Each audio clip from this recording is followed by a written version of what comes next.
আসসালামু আলাইকুম ওয়া রাহমাতুল্লাহি ওয়া বারাকাতুহু। আমার ভিউয়ার্সের ভাই বোনেরা, দেখো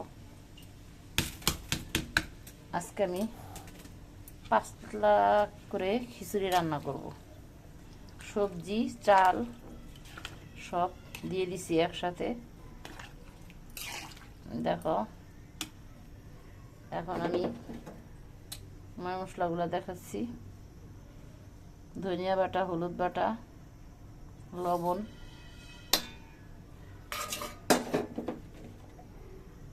কাঁচামরিচ,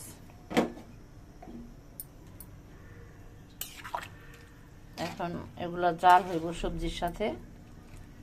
জাল হইতে হইতে গইলা যাব। তারপরে এগুলা শুধু রসুন কুচি,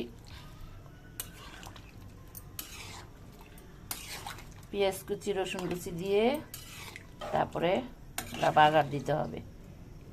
তারপরে ধনিয়া পাতা কুচি দিয়ে নামায় ফেলবার লবণ দিখা। সাথে একটু জিরার ভাজা গুঁড়ি দিও। এইভাবেই কি তোমাদের দেখাইলাম যে পাতলা খিচুড়িটা কিভাবে চড়াইতে হয়। এখন এইগুলা চালের সাথে সব সুন্দরভাবে জাল হইব।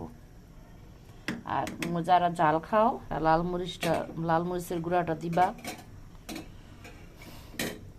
সবাই ভালো থাকো, এই দোয়া করি।